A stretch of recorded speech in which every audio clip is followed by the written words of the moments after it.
personas con dudosa credibilidad. Hasta el punto que hasta hace unos meses su gobernador era Narcos, ¿vale? Secundaridades de ese estado. Al final Estados Unidos es un país, pero al final es una federación de 50 países. Entonces cada estado de Estados Unidos es como si fuera un país diferente. De hecho, California, quiero recordar que es la octava economía del mundo, cuanto a PIB. Genera más riqueza que España. Eso es la idea. Y está tan mal gestionada sus finanzas públicas que en esta noticia que os dejaba en el libro ya podéis ver que tuvo que suspender el pago, la devolución de sus pagarés, ¿vale? No tenía dinero para pagar el sueldo de los funcionarios y les empezó a dar unos pagarés. Fascinante, ¿no? Imagínate que están trabajando y te llega un fin de mes y dices a la Schwarzenegger que no te puede pagar, no puedo meterte en lo ganes todo el dinero y que te da un pagaré, ya te lo pagaré, ¿vale? De hecho, en la literatura americana se llaman IOUs de IOU. ¿Os suena?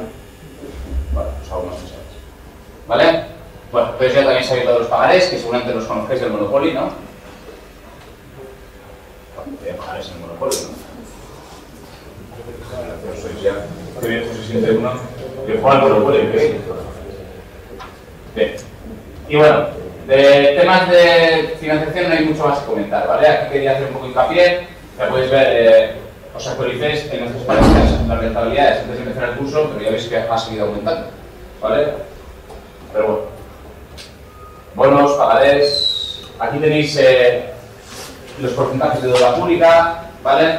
Es cierto, ya vimos que España no tiene un problema de deuda pública, tiene actualmente, aquí desde el 2009 el último dato, tenía un 53%, actualmente ya está entre el 60 y el 70%, entonces más o menos no tiene mucha deuda pública, sobre todo si lo comparamos con nuestros vecinos, ¿vale? Fijaros, por ejemplo, Italia, yo decía que tienen el doble de deuda pública que España. El problema que tiene España es que hace 4 años apenas tenía deuda pública, es decir, ha crecido muy rápido. Entonces nosotros los ingenieros, que somos gente que construimos tendencias, somos los primeros que nos hacemos en nuestra cabeza que España dentro de 2 o 3 años este ritmo va a tener más deuda pública que Italia.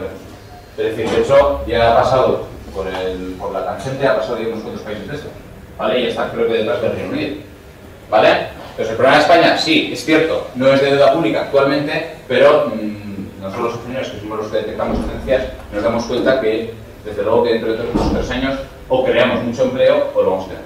Porque, Carlos, ¿cuándo aumenta la deuda pública? Cuando no genera... Muy bien. ¿Y dónde genera el dinero un Estado en España? ¿De los? De las pymes. ¿Perdona? De las pymes. En general. ¿Cuál es la principal vía de recaudación de un país? Los impuestos. Muy bien, los impuestos. Y decíamos que básicamente eran los directos y los indirectos por igual.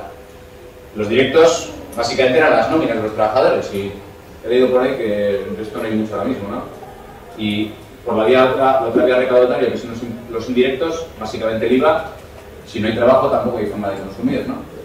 ¿Vale? Entonces, por eso mismo es tan importante el tema de generar empleo, porque si no generas empleo, además de que no estás dando trabajo a tus ciudadanos, también estás descuidando mucho la sostenibilidad de tus finanzas públicas, porque lo único que haces es aumentar. Y desde luego esto es lo que más se mira a la hora de ver el riesgo de un país. ¿Lo veis?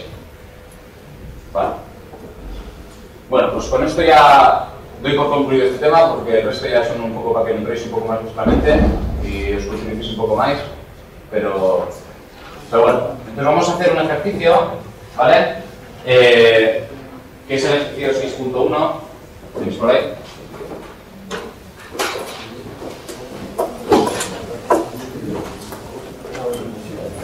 De todas formas, hoy con la pizarra mágica tampoco hace falta mucho, porque este también es para ejercicios. Entonces, esto es tan fácil como en la página 65. En la página 65 tenéis el ejercicio que vamos a hacer, métodos de financiación, costes y costes. Entonces, recorto esto.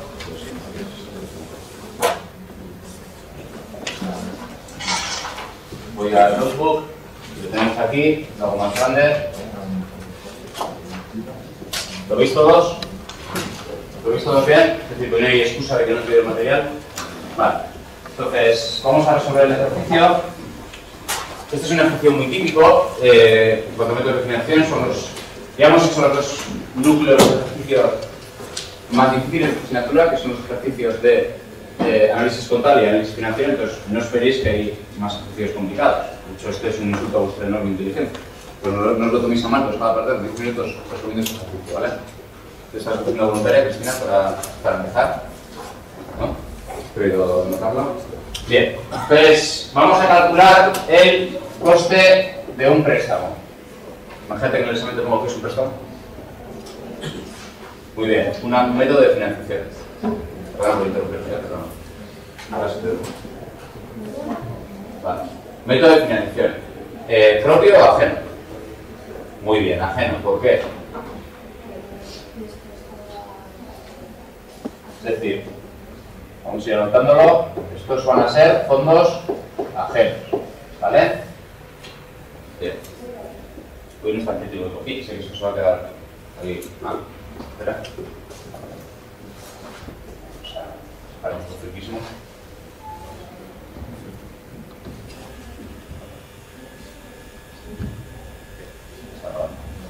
Esta es la solución grabada, si me ahorro el vídeo. Bien, entonces, perdón, por suerte. Fondos ajenos, entonces, como son fondos ajenos, les tenemos que pagar los dividendos a mis accionistas. No. ¿Qué he dicho mal?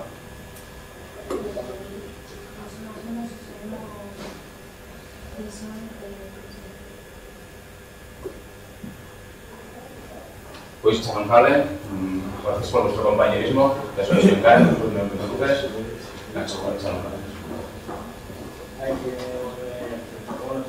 Muy bien, ¿vale? Los fondos ajenos decíamos que se estructuraban, bueno, como todo método de financiación, los fallos del director. Como todo método de financiación, teníamos un triangulito donde teníamos que ponderar tres variables, que son, Víctor, hazle caso que te lo he chivado, coste, y esto es lo que nos ha dicho muy bien Nacho, que en este caso van a ser intereses, garantía. Sí, déjame un poquito que... Bueno, lo deis por bueno. Garantía.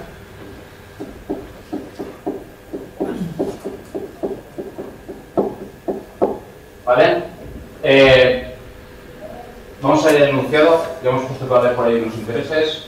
El enunciado nos dice que tenemos que calcular el coste de un préstamo con las condiciones siguientes. Nos habla del importe, nos habla de las cuotas de devolución, nos habla del tipo de interés, nos habla de las garantías.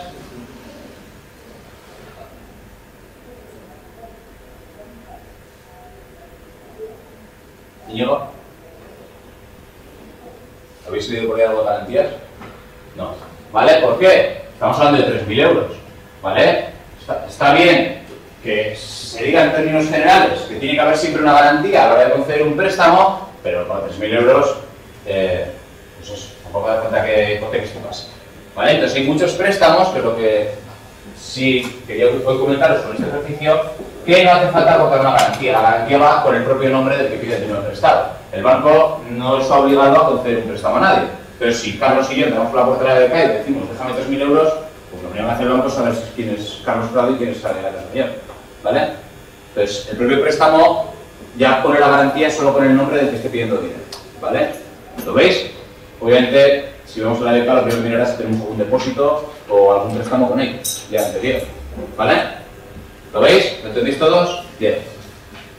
Y la tercera pata, plazos. Muy bien.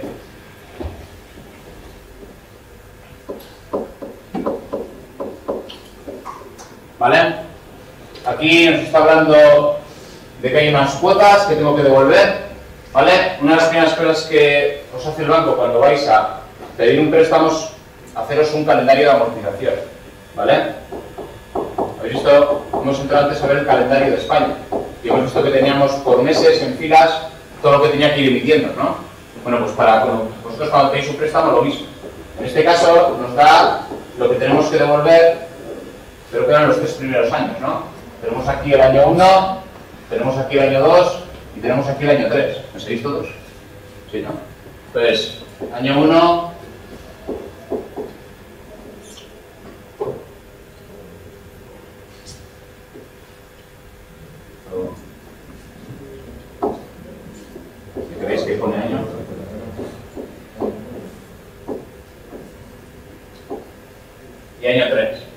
¿Vale? Entonces el año 1 yo voy a tener que devolver 250 euros, el año 2 voy a tener que devolver 350 euros y el año 3 voy a tener que devolver 1.300 euros. ¿Vale? Entonces, yo estoy pidiendo 3.000 euros prestados y Miquel, si sumamos 250 más 350 más 1.300, ¿da 3.000? No. Entonces, primera conclusión que tenéis que sacar, tampoco este enunciado me ha hablado del plazo de devolución. ¿Vale? Lo único que me está diciendo el ejercicio es que yo calcule lo que me va a costar devolver el préstamo durante los 3 primeros años, pero aquí hay más. ¿Vale? No nos ha hablado de cuál es el plazo de amortización. ¿Lo veis? ¿Vale? Pues esto también es muy típico. Te dejo 3.000 euros y vete amortizando, pues, cuando puedas. ¿Vale? ¿Lo veis todos?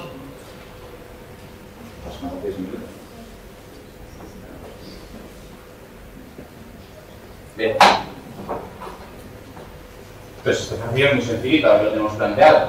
Lo único que me dice es que, en cuanto al coste, ¿vale?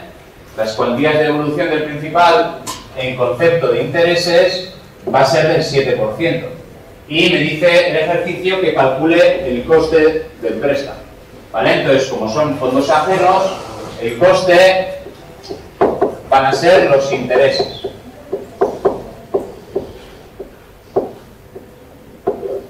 ¿Vale? Los intereses que son del 7%. Entonces, ¿en qué consiste este ejercicio? Pues en... ¿Jesús?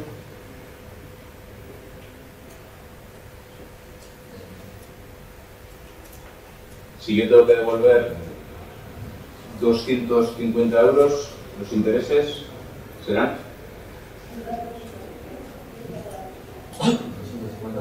Muy bien, 7%. ¿Vale? No es más. Yo pago intereses por la amortización que haga ese año, ¿vale? Entonces, simplemente por coger las cifras y no preocuparnos más. 17,5 euros de intereses.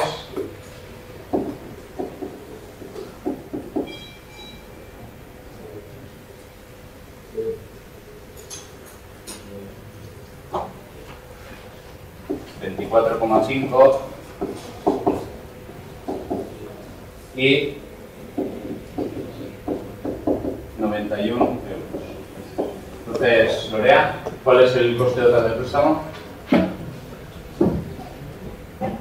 La suma de las tres, ¿vale? No es más que sumar los intereses de estos 3 años. Nerea, ¿es esto el coste total del préstamo? ¿Perdona? ¿Por qué no? ¿Este es el coste de qué? De los 3 primeros años. ¿Vale? No tenemos datos para calcular el coste total del préstamo. ¿Lo veis todos? ¿Lo veis? ¿Una duda? ¿Todo bien? Vale. Hacemos otro ejercicio de métodos de financiación. ¿Tienes ganas, no? Entonces, hacemos el siguiente, ahora lo tenemos chupado para no tener que escribir nada en la pizarra. Entonces, el siguiente ejercicio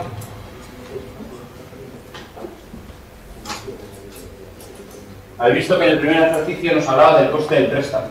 Ahora nos habla del coste de capital. Entonces, lo que vamos a hacer es traducir esto de capital a el concepto de método de financiación. ¿Vale? Entonces, lo primero que voy a hacer es coger el enunciado,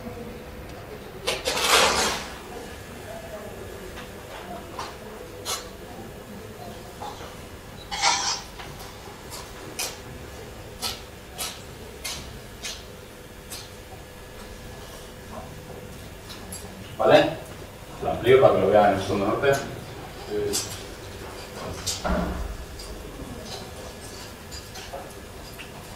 Y para que lo pienso voy a detener la grabación anterior.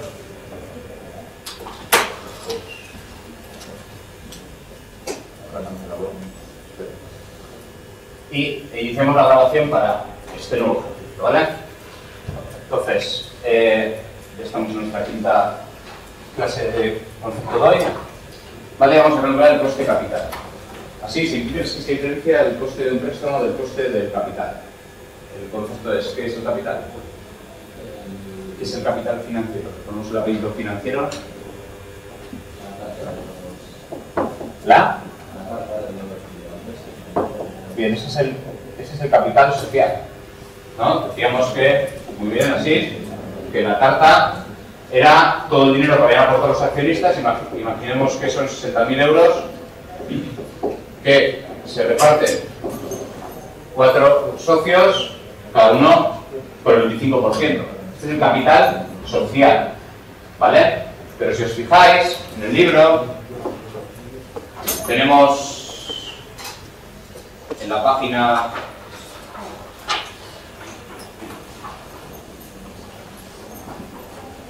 221, coste del capital operativo, ¿vale?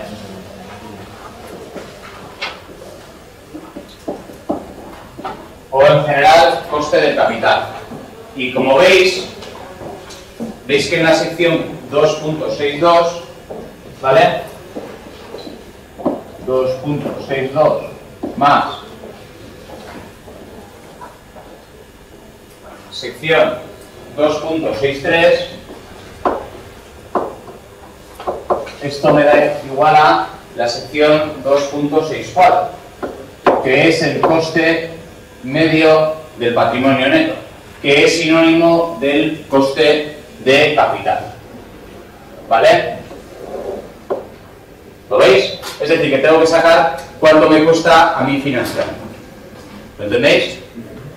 Antes hemos hecho únicamente el coste de un préstamo y ahora vamos a hacer el coste total de lo que le cuesta a la empresa. Porque la empresa tiene un coste asociado a los dos tipos de financiaciones que hay. ¿Que son, Lander? Muy bien, la propia y la ajena. ¿Vale? Entonces tenemos fondos propios y tenemos fondos ajenos, ¿vale? ¿Qué coste tienen los fondos propios? Hugo. A los accionistas les tienes que dar muy bien, dividendos, ¿vale? ¿Y qué coste tienen los fondos ajenos? Que lo hemos visto en la sección anterior, Víctor. Intereses, muy bien. ¿Vale? Entonces, esto que acabamos de decir es un poco lo que viene explicado matemáticamente, no hace falta que tampoco profundicemos más. De hecho, tenéis aquí un ejercicio parecido al que hemos hecho anteriormente, en la página 223, ¿vale? De hecho, igual sería interesante que lo dejásemos aquí.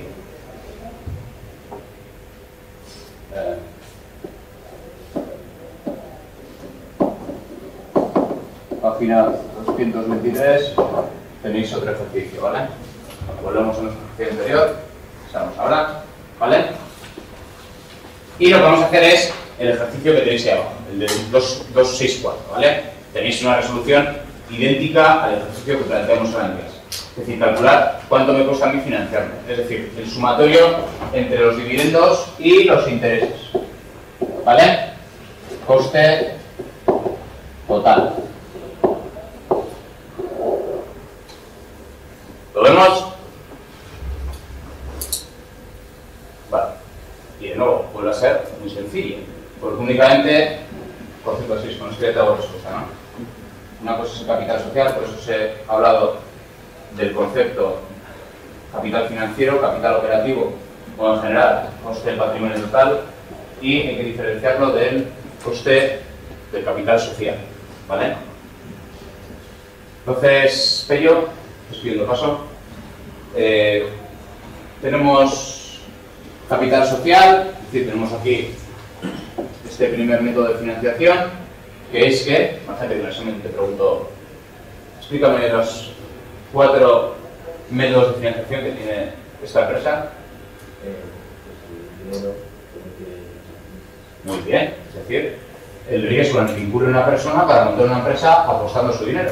Hay gente que prefiere comprar acciones en bolsa, hay otros que prefieren meterlo en un depósito a plazo, hay otros que prefieren invertirlo en deuda soberana de España y hay otros que preferimos invertirlo en montar empresas, ¿vale? Entonces hay gente que prefiere invertirlo en el capital social de empresas, ¿vale? El segundo método de financiación de este ejercicio, así es, reservas, ¿de dónde vienen? Muy bien, ¿vale? Del beneficio no repartido, lo hemos estudiado unas cuantas veces. Es decir, esta empresa, el año anterior, imaginaros que ha ganado 400, creo que son euros, no son miles, pero bueno, que ha ganado 400 euros, tendrá mucho volumen de negocio, y ha decidido dejar la mitad en reservas y la otra mitad, ¿a dónde va? Muy bien, a remunerar al accionista, ¿vale? ¿Entendéis? Entonces, ¿por qué a una empresa, Javi, le interesa guardar dinero en reservas? Por si acaso. ¿Y un tsunami no? Muy bien. Para hacer frente a contingencias que pueden ocurrir, ¿vale? Es un suceso ajeno a la empresa, un suceso interno a la empresa, es decir, que se venda menos, que haga mal tiempo y no consiga pago buen tiempo y no consiga llenar mis pistas de esquí, como creo que está pasando este año, ¿no? Todavía no empezó a nevar. Solo que no hay nada. ¿Perdona? Lo que visto es que no hay nada. Vaya. Más tiempo de mismo estudio. Pues es un buen ejemplo de por qué para las pistas de esquí, seguramente las empresas que tienen la concesión de explotación de eso tienen que hacer frente a estas contingencias. Entonces, no conozco las cuentas de estas empresas, pero me atrevería a decir que seguro que tienen unas reservas importantes, ¿vale? Porque si no imaginaos este año lo que se estará pasando a estas empresas. ¿Lo veis? Vale. El tercer método de financiación, préstamo, Ollane.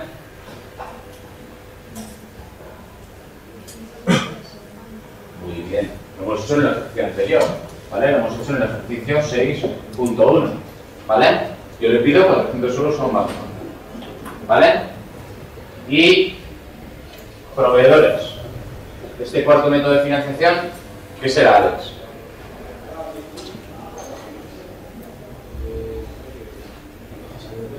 Lo que dejo a deber a mis proveedores en concepto de alguna compra que le haya tenido que hacer, ¿vale? ¿Lo veis? Entonces, ¿en qué consiste este ejercicio? Pues aquí tengo un concepto que no lo hemos visto en esta asignatura, que es el coste de oportunidad. Ahora lo vamos a ver.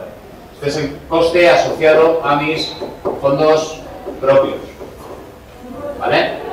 Y este es el coste asociado a mis fondos ajenos, ¿vale?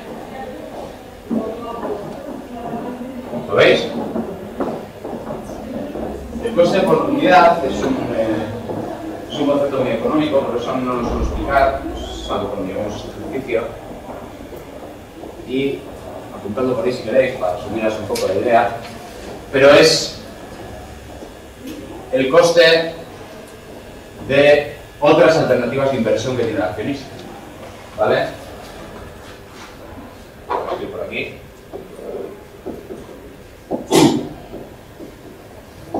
El trade-off que hay que hacer frente a otras alternativas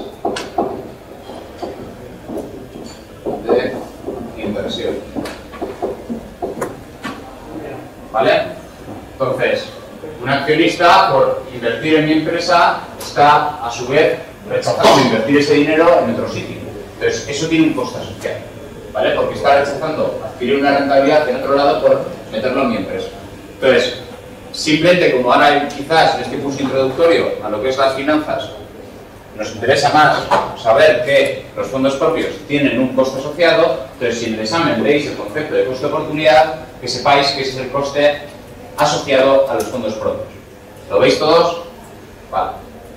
Entonces, para resolver este ejercicio, no hay más que multiplicar para las 4 alternativas de inversión el dinero correspondiente por el coste asociado. ¿Vale? ¿Lo veis todos?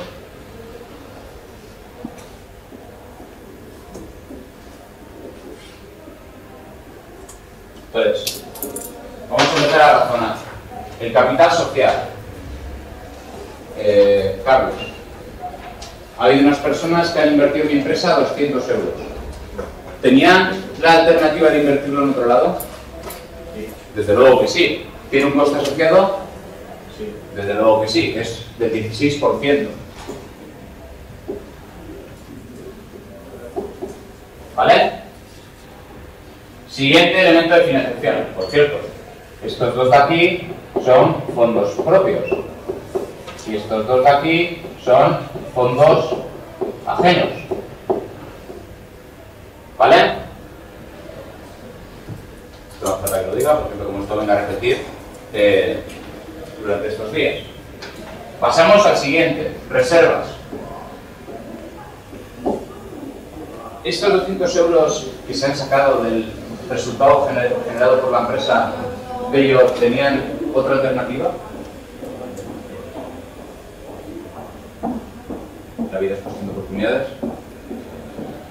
Sí, pero es una muy buena respuesta, porque has dicho que había la alternativa de darlo a dividendos. Pero, ¿realmente la empresa tenía una alternativa de dárselo a sus propietarios, dejarlo en la empresa? En realidad es algo parecido. Fíjate que aquí tengo subrayado otras alternativas de inversión. ¿Vale? Y desde luego que las reservas no tienen otra alternativa de inversión, porque es pues el día al accionista a pagarle, eso no es invertir, eso es pagar, o lo dejo en la empresa, que eso sí que es invertir. ¿Vale? ¿Lo veis? Una cosa es pagar al accionista su remuneración correspondiente por haber invertido en mí, y otra cosa es invertir en otros lados. ¿Lo veis? Entonces, este no es un coste asociado a la oportunidad de inversión. ¿Vale? Ya digo que os estoy explicando un poco por encima, y esto escapa un poco de este curso introductorio, pero bueno, ya que se salía en este ejercicio, pues lo vemos. ¿Vale? Pasamos al siguiente método de financiación, un préstamo. Entonces, en un préstamo que parece que hemos pedido 400 euros. Nacho, ¿tiene coste asociado a un préstamo? Sí, desde luego que sí, como hemos visto en el ejercicio 6.1. Y en este caso, ¿cuál es el TAE? Perdón. 10%. Por cierto, TAE, ¿cuántas veces habéis oído esta palabra? Unas cuantas, ¿no? No es más que la tasa anual equivalente, ¿vale? Lo vamos a ver en el tema 7, pero bueno, pensad que es una forma de ponderar el coste, los intereses de un préstamo o de una alternativa de financiación. ¿Vale? Sí. Perdón, es por el... está en diagonal, es producto. Ahora es una pregunta. ¿Qué presión? Gracias por la pregunta. Bien. Y última alternativa de inversión, níquel. Parece que los proveedores también tienen un coste asociado, ¿no? Con aquí que hay un 6%. Entonces, ¿cuánto les debo a mis proveedores? 200 euros que les debo, pongo el asterisco, o lo intento, y 6%. ¿Vale? Entonces, 32, 40 y 12.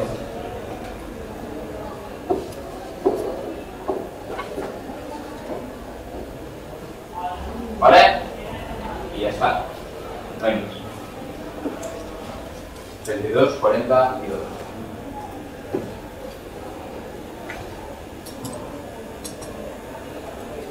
Interesante, no son de momentos que se paran de grabar. ¿Lo habéis entendido todos? ¿Una pregunta? Bueno, pues hacemos un descanso y empezamos ahora el siguiente.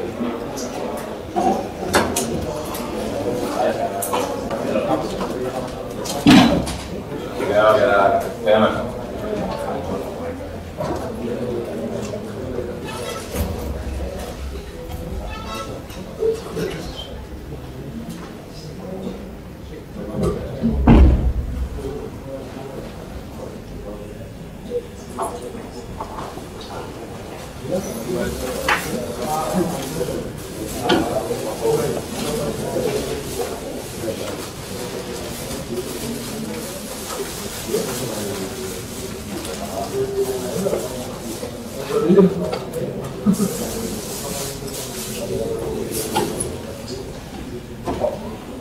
Pero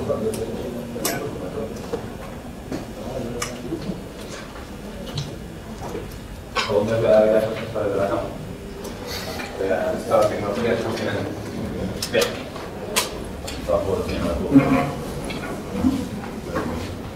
Bien. Vamos a empezar el nuevo tema. Así que pasamos a la página. Por cierto, en la página 225 tenéis una herramienta muy interesante. Los temas, por si necesitáis para alguna otra asignatura, porque, bueno, pues sí, no, algún día vais a necesitar, porque ya he puesto para este año, no sé qué asignaturas os pedían algo parecido. Entonces, tenéis un simulador del IS, que es el Instituto de Empresa. La página 225, os dejo la URL, que es básicamente un simulador de lo que acabamos de hacer en un ejercicio para que lo veáis en tiempo real, ¿vale? Entonces, si veis cambiar los parámetros y lo veis viendo cómo va variando el coste. Entonces veis que hay una curva, ¿vale? Es que hay una curva que se hace mínima en un punto. Obviamente, si lo que estoy buscando es, esto es un problema de minimización de algún tipo de coste, entiendo que a toda persona le interesa pagar lo menos posible, lo que me interesa es encontrar el mínimo de la curva, ¿no? Esto es lo que creo que me suena porque hacéis con derivadas, ¿no? Sí, que es, vosotros que sois gente analítica sabéis que todo eso sirve para minimizar los costes cuando lo representéis en una curva, ¿no? Sí. ¿Vale? La colega que se me lo puede explicar mejor vosotros a mí que yo vosotros. ¿Vale? Y si no, el segundo lo aprenderéis en el final. Bien, entonces, con eso damos por concluido, porque no tiene, en cuanto a funciones no tiene mucho más. Ahí al final del tema os habla de Modigliani y Miller, que podéis poner ya sus dos fotos en el corcho, además de por lo que os estoy diciendo. Podéis contarle a Pacioli, son dos premios Nobel de Economía, uno en el año 85, creo recordar.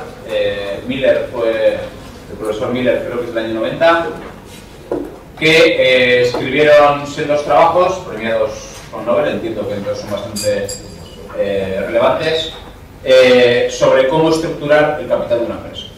Pensad que todos en los trabajos lo habéis hecho magníficamente bien, de hecho, insisto que estoy bastante contento este año con la calidad de los trabajos.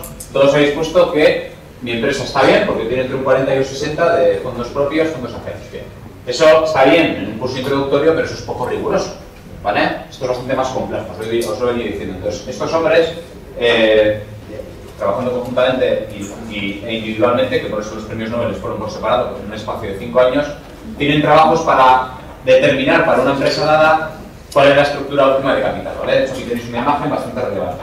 Es un tema complejo, pero bueno, lo dejo ahí por si queréis, no sé, divagar en Navidades en vez de ir a esquiar este año con el dinero. Entonces tenéis aquí material para que, no sé, os interese el tema, profundicéis vuestros conocimientos en el área. ¿Vale? Bien, y no tengo mucho más que añadir a todo lo visto hasta el momento, ¿vale? Entonces pasamos a hablar del tema 7, que es el capítulo 3 del tomo 2, ¿vale? Tema 7 de la asignatura, que se titula Análisis y Evaluación de Proyectos de Inversión. Antes de empezar, me estoy acordando que sabía que algo se me estaba olvidando deciros, y es que... Bueno, frases. Vale, entonces estábamos diciendo que... os tenía que enseñar que os he dado cuenta que no funcionaba, y esto os quería enseñar lo que os he dicho antes de que España fue el que originalmente suspendió pagos por preniales, ¿vale? Entonces, es este artículo de aquí, que os lo voy a dejar enlazado. Aquí os he dejado, España es el país desarrollado, es decir, de las 32 naciones más desarrolladas del mundo, que más suspensiones de pagos ha tenido en la historia, también en eso somos líderes. Hemos suspendido pagos 13 veces. Los Carlos nunca han sabido gestionar bien las finanzas, no nuestro Carlos, el único que sí que va a saberlas gestionar bien, pero no hay más gente con la que me puedo meter aquí. No hay Fernandos ni Felipes, así que no. Carlos I fue el primero que empezó a emitir deuda. Ya veis sobre qué años es cuando más suspendimos pagos, era cuando nos gustaba ir por el mundo a conquistar países, cuando la famosa Armada Invencible y todas estas historias. Pues bueno, simplemente os lo voy a dejar para que echéis un vistazo y aumentéis vuestra sabiduría de finanzas, ¿vale?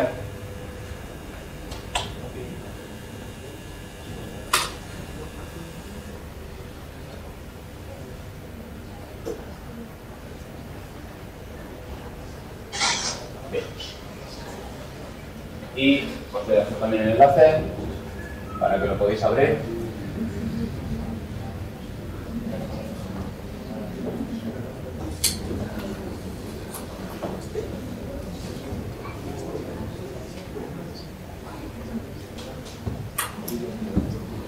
¿Vale? Bien. Y con esto empezamos el nuevo tema.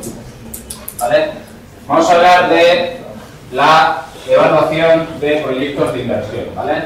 El otro día, cuando empezamos a hablar de la financiación, yo os dije que el tema 6 y el tema 7 iban a ser primos hermanos, ¿vale? Por una sencilla razón. Porque...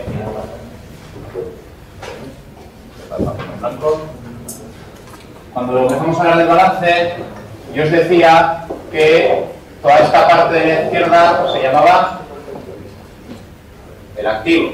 Y el activo en el fondo, ¿qué eran? Todas las... En el activo recogíamos las inversiones de la empresa. ¿Vale? Entonces, el otro día os emplacé a ver todo esto en el tema 7. ¿Vale? En el tema 6 lo que hemos estado viendo es todo el patrimonio neto más pasivo. Entonces aquí hemos hablado de todas las fuentes de financiación. Entonces, la lógica que el otro día decíamos era que yo conseguía dinero, aquí me entraban euros, que automáticamente utilizaba para invertir, que para eso me financio. ¿Lo veis? ¿Veis la lógica? ¿Veis el tema de por dónde va? Vale, entonces en este tema vamos a darle vueltas a cómo hacer inversiones. Es decir, en cuáles me meto, cuáles son los más interesantes, por qué esta sí y por qué esta no. ¿Lo veis? ¿Vale? Y además en este tema es fundamental ver cómo se empezaron a hacer las primeras inversiones. ¿Vale? De hecho vamos a ver un poco la historia del dinero, que creo que esta clase también todos los años suele ser bastante popular, porque vais a ver que esto de realmente de utilizar unos billetes es un invento relativamente nuevo y vamos a ver un poco cómo pagaban hace unos cuantos años. ¿Vale?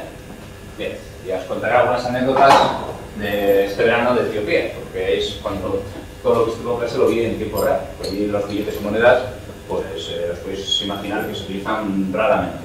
¿Vale? Y normalmente se paga y se cobra con animales, que es como aquí funcionábamos hace unos 1000 años. ¿Vale? Es decir, que hoy en día tenemos unos papeles que ponen que esos son 1000 euros, pero eso no es más que un papel. ¿Vale? Entonces en Etiopía, que nos gusta eso, prefieren pagar, yo te doy 3 cabras por un caballo. Bueno, caballos no había, te doy 3 cabras por una vaca. Entonces cada vaca y cada cabra tenía un valor, como tienen los billetes. Exactamente lo mismo. ¿Vale? Entonces veremos esto cómo ha ido progresando a lo largo de los años. Os hablaré de las sociedades menos desarrolladas, como puede ser Etiopía, y os hablaré o Nepal, que también estuvo el año pasado, o veremos lo que tenemos en las economías desarrolladas. ¿Vale? Bien. Entonces, veremos también cómo analizar los proyectos de inversión. Esto os he dejado al principio del tema unos cuantos apuntes, porque esto va a venir muy bien para algunas asignaturas. Por ejemplo, para administración de empresas o métodos cuantitativos de segundo, ¿vale?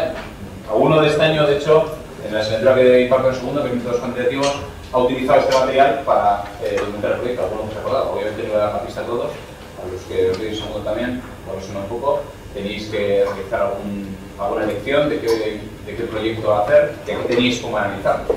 ¿Vale? Entonces, algunos se acordaron de que esto lo vemos en contabilidad y finanzas y utilizaron este material. ¿Vale? Entonces, las primeras transparencias, voy a confiar en que esto no se me bloquee. Las primeras transparencias es donde explico todo esto, ¿vale? Aquí primero os explico un poco qué es una inversión. Un sujeto, que para nosotros va a ser una empresa, pero podéis pensar también en vosotros como persona, ¿vale? Que tiene que hacer una inversión que se traduce en dedicar unos recursos financieros, es decir, yo he captado dinero de diferentes métodos de financiación y ahora los aplico. De hecho, en la literatura hispanoamericana, en Latinoamérica, se utiliza más, en lugar de invertir, a aplicar. ¿Vale? ¿No? Es más común. Por lo menos en los libros veo bastante más aplicar que otra cosa. Entonces, esto lo digo sobre todo por si cuando hagáis trabajos por internet, que de vez en cuando suelo ver en vuestras lecturas, cuidado cuando copiéis cosas. Porque es bastante llamativo cuando veo un verbo que no está muy utilizado aquí. ¿Vale? Sobre todo porque muchas fuentes que encontréis en internet vienen de allí. ¿Vale? Entonces, bueno, se ha hecho un vistazo y traducirlo a nuestro español. Espero que no os perdéis mucho. ¿Vale? ¿Y por qué invierto yo en algo? Ni idea. Porque, por no aburrirme... ¿Perdona? Muy bien. Para lograr un beneficio. ¿Vale? Esa es la principal razón por la que yo invierto. Si no, ¿para qué me voy a complicar en deber dinero a alguien ¿Para qué me voy a complicar en saber si tendré capacidad de devolverlo en el futuro, etcétera, etcétera? Y Aitor, ¿cómo sabemos si ganamos dinero? Pues sí. Muy bien, todavía no sabemos la respuesta porque es lo que vamos a aprender en este tema. ¿Vale? A evaluar los proyectos de inversión. Eso me queréis decir, ¿no? Sí, Vale. Tenemos comunicación. sí, fácil ahí. Bien. Y otra variable muy importante es el placer. Este es el problema de todos los días que hay en las tesis doctorales. Las tesis doctorales, por ejemplo, la mía yo la tenía prevista hacer para un proceso de reflexión estratégica de la empresa, que estamos hablando de 10, 15 años, y eso es literalmente imposible, ¿vale? Evaluar la rentabilidad que puedes obtener en un proyecto de aquí a 10, 15 años es pues, un ejercicio apto solo para realmente gente muy valiente y sobre todo gente muy osada en saltarse cualquier regulación científica, ¿vale? Porque ya es complejo intentar predecir qué va a pasar, y digo intentar, qué va a pasar de aquí a 1 o 2 años, pues imaginaos de aquí a 10 15 años. Entonces, ¿qué va a pasar en vuestro proyecto o qué va a pasar en vuestros ejercicios? Que yo os hablaré de, no sé, de hacer por ejemplo una presa. Una presa es un proyecto que igual tardas en rentabilizarla 15 años, porque es una inversión muy fuerte. Entonces, claro, muchos me preguntaréis luego, bueno, ¿y yo cómo sé lo que voy a ir ganando de aquí a 25 años? ¿Qué puede pasar de todo? Ya, es fascinante eso, ¿no? Bueno, pero es que es trabajo de ingeniero. Hacer estimaciones, ¿vale? De hecho, alguno me habéis preguntado por emails, por ahí, creo que fuiste tú, Adrián, me preguntó alguien, no sé, alguno de por ahí me preguntó el otro día, ¿me invento los números? ¿A quién fue el que le maticé esto de inventar? Por favor. Ah, vale. Es que me sonaba algún email y que os dije que eso de inventar lo dejábamos para otras titulaciones. Nosotros somos gente que estimamos. ¿Vale? Entonces, aquí lo que haremos es estimar los beneficios futuros. ¿Vale? Lo de inventar lo dejamos para... no sé. ¿Perdona? Esa es la magia de todo esto. Yo sí que invento respuestas. Vosotros no. ¿Vale? Claro que no os respondí. Es que me estáis preguntando que decir a la respuesta a lo que yo estoy preguntando. ¿Vale? Entonces, tenéis que estimar. Estimar es describir cómo estimáis. Que no hay... A ver, pensad que el día de mañana, cuando muchos de ahí trabajáis en una consultora, vais a estar estimando día sí, día también. Os contrata una empresa, os paga un dinero considerable para que le ayudéis a estimar si es interesante construir una presa en el lago Maracaibo. Entonces, ¿tú le preguntarías a tu jefe, me invento las cifras? ¿Te daría respuesta? No. ¿Vale? Entonces, ¿cómo tú intentas estimar eso? Pues perdiendo horas, días y semanas en Internet. ¿Vale? Entonces, eso es por eso no te doy respuesta, básicamente. Porque es que es justo lo que está preguntando yo. Entonces, cuando vosotros tenéis que hacer ahora este proyecto de inversión, también para vuestro proyecto, lo mismo. Tenéis que, no sé, si tenéis que abrir una oficina en Londres, lo que sea, pues tenéis que estimar un poco los costes de todo eso. ¿Lo veis? Vale. Entonces, todo esto que os estoy diciendo ahora lo tenéis aquí dispersado, que lo veremos mejor con los ejercicios, así que de momento, como os iba a hablar, igual me miráis con cara de friki, mejor no solo del tema, ¿vale? Y ya hablaremos de qué es esto de generar flujos futuros, ¿vale? Bien. Entonces, aquí lo que os digo, tenéis todo este material, lo tenéis en el libro para vuestro proyecto. Yo os pido en el proyecto que evaluéis un proyecto de inversión y yo os pido que describáis ese proyecto de inversión. Entonces, aquí tenéis cómo hacerlo, así que por favor apuntadlo. Porque, si en general de otros años, la mayoría de la gente cogerá aquí el material, pero es que joder, yo ya no sé qué hacer. Si os tengo que traer a mi despacho que copiéis esto, pues lo tenéis aquí. ¿Vale? Entonces, ¿qué tenéis que hablar? Estoy escribiendo y soy yo ya por un minuto y me pongo a escribir. Y empiezo a decir, bueno, pues mi proyecto se caracteriza por 3 variables. Yo espero obtener una rentabilidad de tal. Sé que tengo un riesgo tal y cual, porque la inflación en Venezuela está al 20%, la situación política tampoco es la más estable, etcétera, etcétera. Entonces, como el riesgo es alto, el riesgo político es alto, igual es mejor irme a Perú, que la estabilidad macroeconómica es más alta. No sé lo que sea. Estoy improvisando en el... ¿Vale? Liquidez. Bueno, pues tenemos una situación de liquidez porque nos ha ido muy bien las ventas, entonces tengo bastante dinero en caja. ¿Os acordáis del ratio de liquidez? Fascinante, ¿no? Vale, pues acordaros de que si habéis puesto en el ratio de liquidez que yo no tengo liquidez, no os podéis meter a invertir en una presa hidráulica. Vamos, intuición y ingenio, ¿eh? Luego cada uno paga lo que quiere. Cuando os digo que tenéis que hacer un proyecto integral es porque tenéis que considerar todo eso. ¿Vale? ¿Me seguís? Bien. Entonces, aquí os he dejado todos los estudios que tenéis que hacer, insisto, esto es para el proyecto, no es nada de lo que quería hacer hoy en clase, ¿vale? Tenéis que hacer, encima os cogido explícitamente, una fase de análisis, que no hace falta que le digáis a vuestro padre, novio, novia, lo que sea, de Deloitte, que os haga esto, porque por esto en Deloitte igual os paséis 2 años. Tenéis que hacer un análisis de la situación en Argentina para invertir en el sector de las TICs, pues igual es un proyecto año. ¿Vale? Entonces yo no estoy pidiendo obviamente eso, pero sí, no sé, una cara para que me pongáis, pues bueno, Argentina está creciendo al 8%, las TICs están teniendo bastante implantación, pues bueno, yo creo que puede ser interesante. ¿Vale? Ahora, esto básicamente lo tengo pensado así porque en cuarto tenéis una asignatura que se llama Proyectos Fin de Carrera, donde tenéis que hacer esto a lo largo de todo el semestre. ¿Vale? Esto será el punto de partida de esa asignatura, porque creo que por eso os va a ser un poco familiar. ¿Vale? ¿Os acordáis de esto? No os lo dije en su día, pero esto ya lo habéis hecho en el proyecto. ¿Vale? Esto es el análisis del sector de actividad. No os lo dije en su día, pero lo tenéis resuelto en el libro. ¿Vale? Espero que la próxima mañana nos subáis a mis futuros chicos del curso que viene. Lo tenéis en la página 243. De hecho, tenéis un ejemplo hecho para, creo que era BMW. Sí.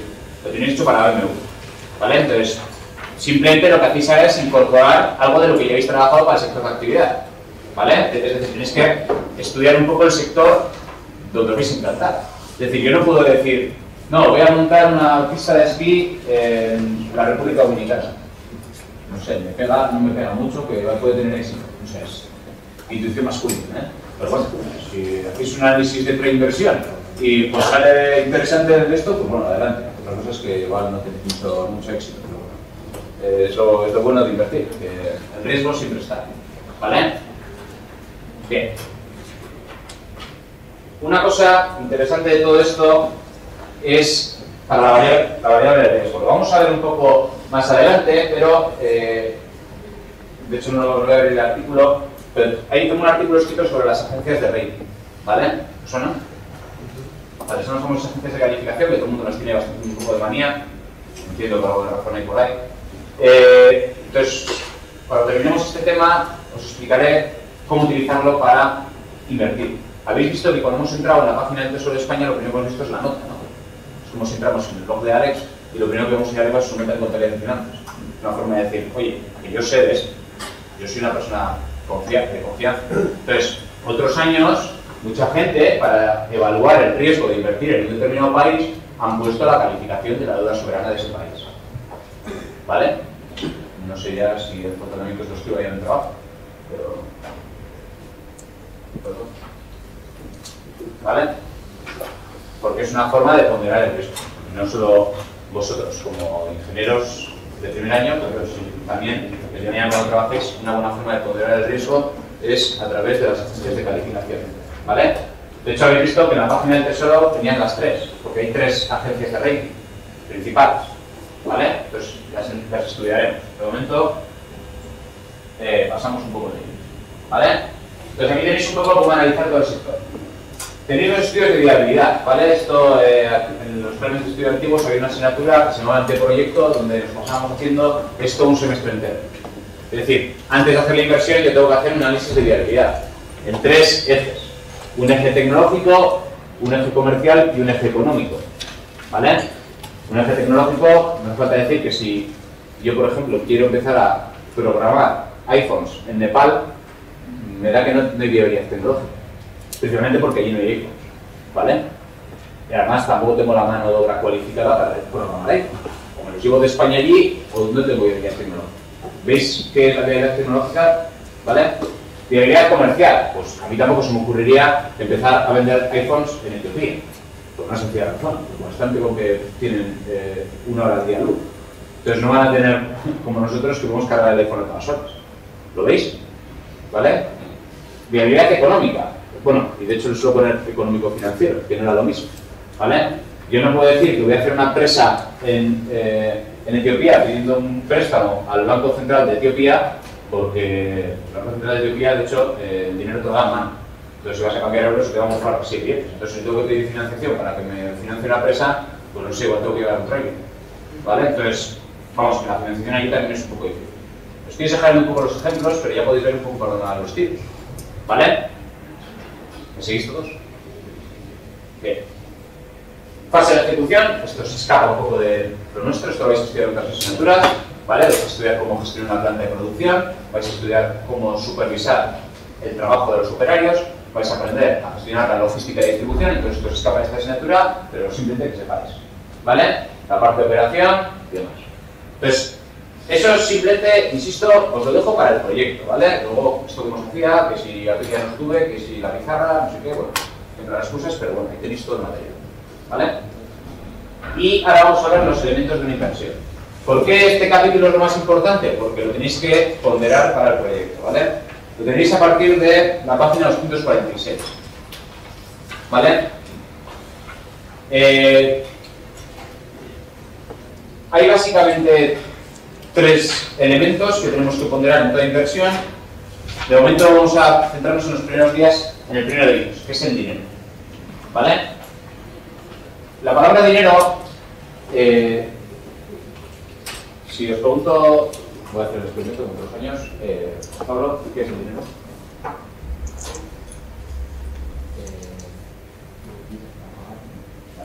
No salió mal el experimento, planteo mal la hipótesis. Pero otros años, cuando se pregunta, ¿qué queréis que me han respondido todos? ¿Qué os viene a la cabeza? Ser sinceros, hacerlo bien mal. Muy bien, las monedas y los billetes. Yo creo que a todos nos viene a la cabeza dinero, monedas y billetes, ¿vale? Bien.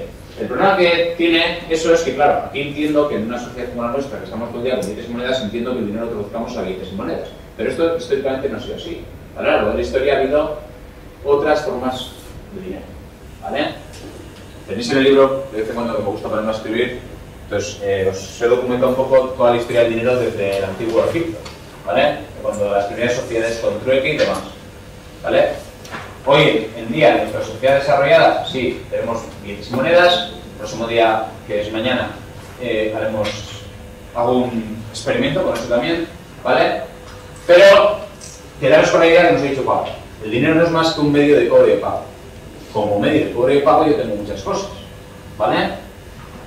Antes, este verano, una de las cosas que más me sorprendía era cómo en Etiopía todas las cosas las valoran con bienes materiales, no con dinero. Yo aquí si le digo a Julio cuánto vale esa camisa, me vas a decir 20 euros, 30 o 80, no sé lo que vale esa camisa, pero lo que sea, siempre lo vas a traducir a euros, ¿vale? Tú en Etiopía decías, ¿cuánto te ha costado esta casa? Y te decían 30 vacas. Entonces, es un buen ejemplo para que veáis cómo en cada sociedad tenemos interiorizado cuál es nuestro medio de cobro y de pago. Aquí a todos nos viene a la cabeza el dinero. A mí personalmente, que no me considero nada monetario, nada material, pues me parece bien, pero yo creo que hay otras formas de valorar las cosas, ¿vale? Entonces, suelo decir estas cosas, el año pasado decía un poco más de leer libros, pero este año ya lo digo, de haber estado allí. El dinero no es más que una forma de valorar, el dinero no es más que una forma de medir el cobro, el dinero no es más que una forma de ahorrar, ¿vale? Entonces tenéis todas las definiciones del concepto de dinero más adelante, así que no os preocupéis, lo tenéis en la página 247, te lo estoy diciendo ahora, ¿vale? Vamos a ver ahora para terminar la clase un vídeo que son de 12 minutos, no os preocupéis, y vais a entender para que mañana veamos un poco la evolución de a lo largo de la historia del dinero, de dónde sale todo eso, ¿vale? Entonces el vídeo es bastante explicativo, entonces no creo que tenga que añadir mucho más, y con esto terminamos, ¿vale? Entonces apuntad porque mañana sí que lo despizaremos, como hacemos siempre. Hoy no puedo estar dejándolo aquí porque estamos viendo vídeo, pero bueno. El dinero es poder. Creo que la música es el título que le di a este documental es bastante llamativo, ¿vale? Y repito, apuntad por ahí.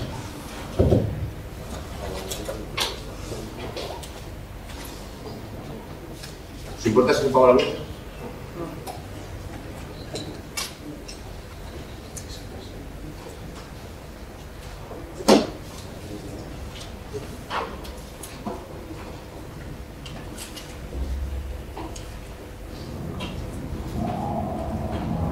Hace 500 años, la sociedad más poderosa de Sudamérica, el Imperio Inca, no usaba dinero. Los incas apreciaban las cualidades estéticas de los metales preciosos. El oro era el sudor del sol, la plata las lágrimas de la luna. El trabajo era la unidad económica del Imperio Inca, el mismo concepto que más tarde emplearía el comunismo. Pero en el año 1532, los incas se toparon con unos hombres cuya pasión por el dinero les llevó a cruzar el océano. Los conquistadores españoles, liderados por Francisco Pizarro, llegaron a un lugar al que llamarían el Alto Perú. Iban en pos de la leyenda de El Dorado, un país cuyo rey se vestía de oro. Después de derrotar a los incas en 1532 en la batalla de Cajamarca, se centraron en la búsqueda del oro. En Potosí, en la actual Bolivia, los españoles lo encontraron. El Cerro Rico, a 4.800 metros sobre el nivel del mar, era una montaña de dinero.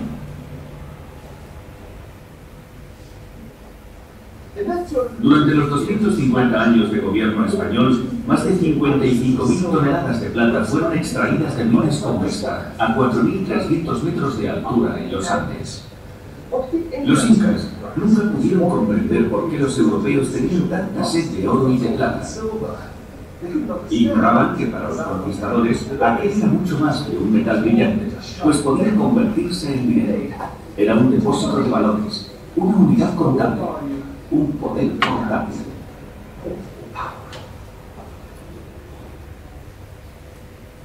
Esta parte es bastante interesante. Ese frase de dinero no es más que confianza escrita. Sin embargo, la plata de las minas de Potosí no pudo detener el declive político y económico del imperio español. ¿Cómo pudo ser si Pizarro parecía haber hallado la fuente de la riqueza? La respuesta es que los españoles tenían tanta plata para financiar sus conquistas que el metal sufrió una considerable depreciación. Tener más monedas de plata no hizo a España más rica, sencillamente había que pagar más por los mismos bienes. Los españoles no parecieron entender que el valor del dinero depende de lo que los demás estén dispuestos a dar a cambio de él.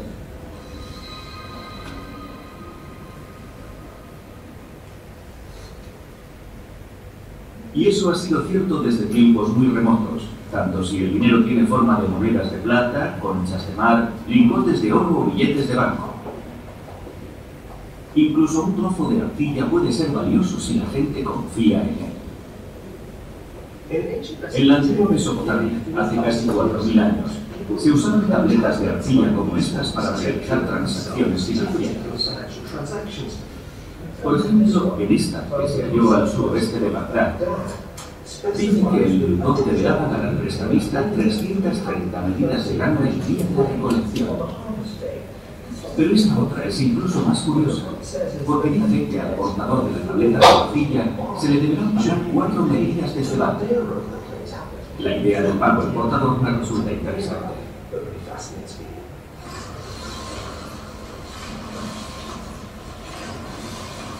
Si esa frase no nos resulta familiar, entonces debemos echar un vistazo a este billete de 20 libras. Los billetes de banco no tienen valor intrínseco. Son solamente promesas de pago, igual que las tabletas de arcilla babilónicas de hace 4.000 años. Confianza escrita. En el dorso de un billete de 10 dólares dice "In God we trust", confiamos en Dios, pero no es en Dios en quien depositamos nuestra confianza. Al cambiar productos o nuestro trabajo por un puñado de esos valores, confiamos en que la Secretaría del Tesoro estadounidense no cometa el mismo error que los antiguos españoles y no emita tantos billetes que una vez en curso carezcan de valor. Es la definición de inflación, ¿vale? Sacar mucha plata o imprimir muchos billetes que al final carezcan de tanto valor. ¿Lo veis? La inflación tampoco es un invento nuevo. Este edificio es el Banco Rosa. Los prestamistas se sentaban fuera, en sus bancos. De ahí el origen del terreno. Esa era la razón por la que los mercaderes acudían al gueto judío, para pedir dinero prestado. Para los cristianos era pecado cobrar intereses como sí hacían los judíos. Ya hablaremos de ello en mi artículo. La Iglesia medieval no permitía la usura o cobro de intereses en los préstamos, y eso supuso un gran obstáculo para el desarrollo de las finanzas en Europa. ¿Qué mercader cristiano se arriesgaría a padecer los tormentos del infierno? Esta terrible visión de la condenación eterna fue plasmada por los pintores Giorgio Vasari y Federico Zuccari en el interior de la gran cúpula de la Catedral de Florencia, Il Duomo. Justo debajo hay un fresco pintado por Domenico di Michelino. Se trata de un retrato del más célebre poeta florentino, Dante Alighieri, sosteniendo su obra maestra, la Divina Comedia. Según Dante, una parte del séptimo círculo del infierno estaba reservada a los usureros.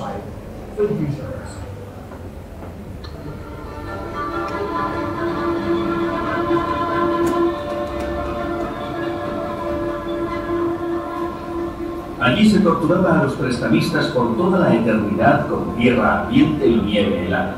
Sus cuellos se inclinaban cargados con unas pesadas bolsas. Se suponía que los judíos tampoco debían prestar con interés. Según el capítulo 23 del Deuteronomio bíblico, no se podía prestar a un hermano con interés, pero ¿y a un extraño? Eso era diferente. En otras palabras, un judío no podía prestar a otro judío, pero sí a un cristiano. El precio que pagaban los judíos por realizar este servicio era la exclusión social. De ahí surgieron los guetos y la secular asociación entre los judíos y las finanzas, una de las pocas actividades económicas de las que no fueron excluidos los helenos.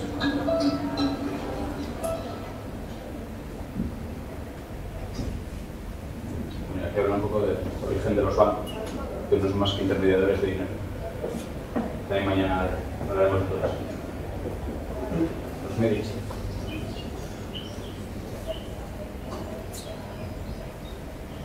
En la Italia del siglo XV los créditos dejaron de ser exclusivos de los guetos para convertirse en algo propio de la banca. Esta transición quedó simbolizada con el auge de una familia, los Medici.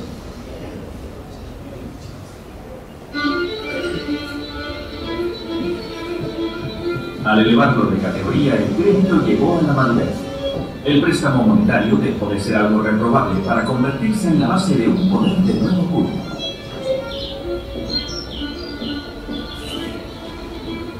La deslumbrante herencia de la familia Medici sigue presente en la Florencia actual.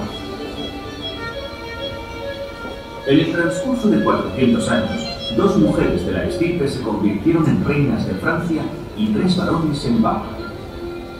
Manderello fue el teórico supremo del poder y escribiría su historia.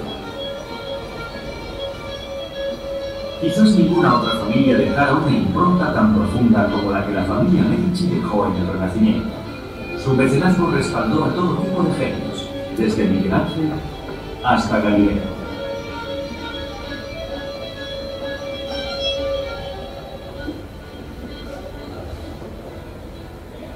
Y aquí, en la Galería Uffizi, se encuentra la colección de arte privada de los Medici, una de las más espectaculares de todos sus tiempos.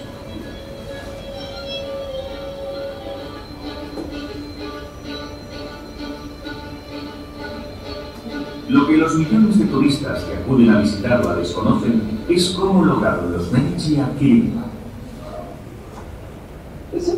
La respuesta es muy sencilla. Eran miembros del arte de cambio, el gremio de cambistas de moneda, al que hicieron muy poderoso. Eran conocidos como banchieri o tavolieri, porque realizaban sus transacciones sentados en bancos junto a una mesa. Al principio lo hacían aquí, en la vía de la Ete de la Lana, la calle del Gremio Lamego.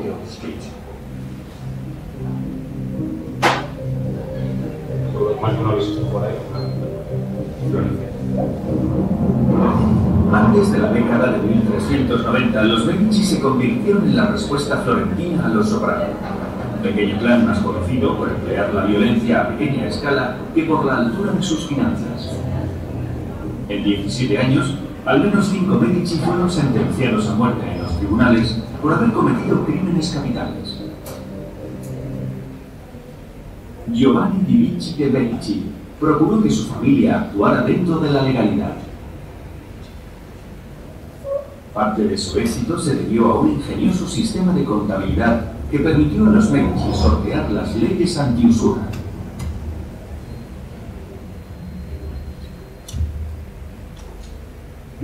Estos libros de contabilidad de los Medici dejan muy claro lo importante que era el cambio de moneda extranjera para sus negocios.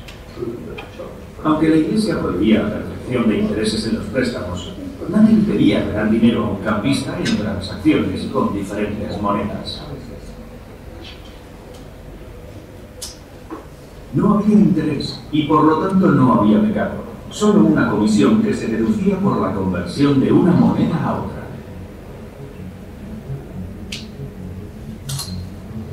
Si se adelantaba dinero a un comerciante durante un tiempo prolongado, la comisión era algo mayor.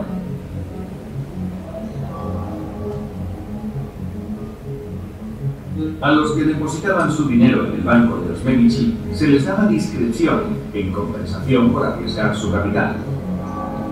En otras palabras, crédito, pero con los intereses discretamente camuflados. Por primera vez, el préstamo había pasado a manos de la banca.